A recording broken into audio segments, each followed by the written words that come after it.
एक गांव में धामू और किशोर नाम के दो मित्र रहते थे। किशोर बहुत गरीब परिवार से था। वह बड़ा मेहनती था। वहीं धामू की घर की आर्थिक स्थिति ठीक थी। धामू के पिता सेठ थे।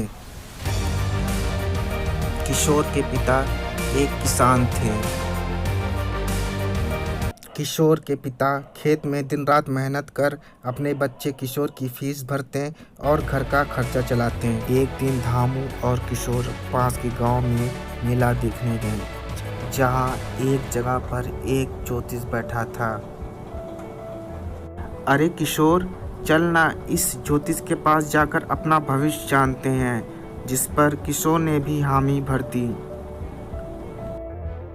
ज्योतिष ने धामू का हाथ देकर बताया कि तुम बड़े होकर बहुत बड़े धनी व्यक्ति बनोगे। यह बात धामू के दिमाग में बैठ गई। वह और भी आलसी हो गया।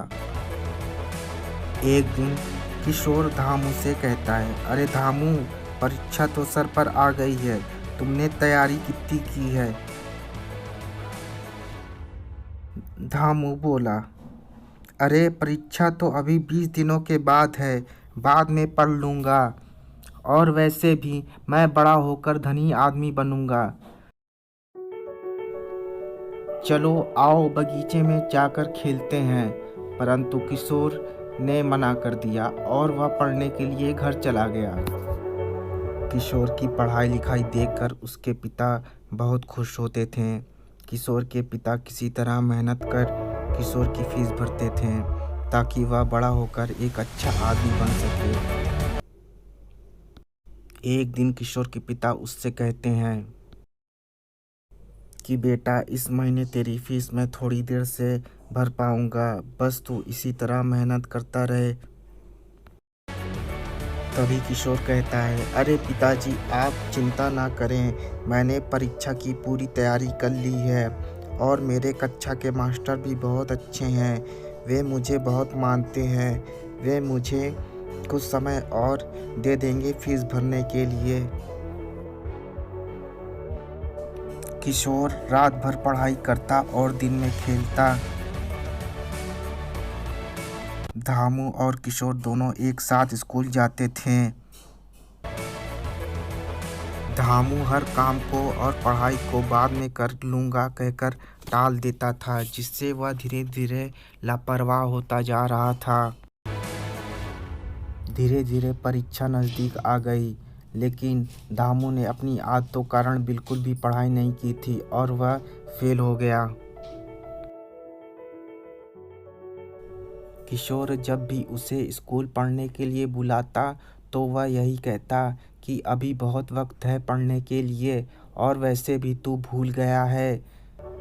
इस ज्योतिषी ने यही कहा था कि मैं बहुत बड़ा आदमी बनूंगा, परंतु किशोर उसे बहुत समझाता है, बिल्कुल भी समझ में नहीं आता है। और धीरे धीरे समय बदलता गया और किशोर मेहनत कर आगे निकल गया। किशोर शहर पढ़ने के लिए चला गया, लेकिन धामू वहीं का वहीं रह गया। वह हर चीज को बाद में कहकर टाल देता था और ज्योतिष की बात कब सच होगी इसी का इंतजार करता रह गया। किशोर शहर जाकर कुछ सालों बाद बैंक का मैनेजर बन गया। उधर बेचारा धामू और भी आलसी हो गया था। अब धामू की आर्थिक स्थिति और बिगड़ने लगी। पढ़ाई में कमजोर होने के कारण उसे कहीं भी काम न मिल पाया। धामू की शादी हो चुकी थी और उसके पिता की भी मृत्यु हो चुकी थी, जिससे उसके घर की स्थिति और बेकार हो गई। धामू की पत्नी और बच्चे अब उससे परेशान हो गए थे।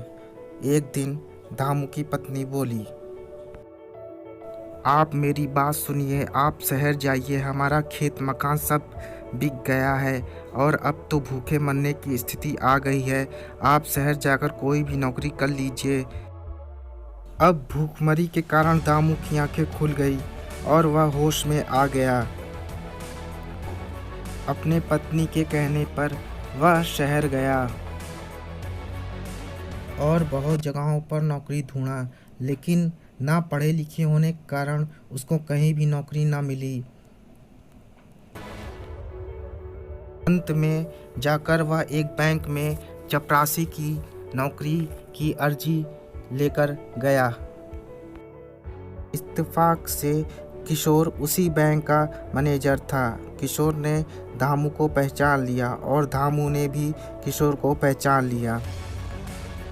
धामू किशोर के सामने हाथ जोड़कर रोने लगा और बोला, मित्र, तुमने मुझे कितना समझाया, लेकिन मैं ज्योतिष की बातों और अपने आलस के कारण कुछ ना कर पाया। मित्र, मुझे माफ़ कर दो। किशोर ने धामू को चुप कराते हुए बोला कि मित्र, कोई बात नहीं है, अब तुम्हें समय का मूल्य पता चल गया है। तुम्हें चपरासी की नौकरी दे देता हूँ, पर मुझसे वादा करो, अब से तुम समय का मूल्य समझोगे और बाद में कर लूँगा यह कहकर टालोगे नहीं। धामू ने अब यह प्रण ले लिया कि अब वह समय पर अपना काम करेगा और कभी भी कल पे टालेगा नहीं।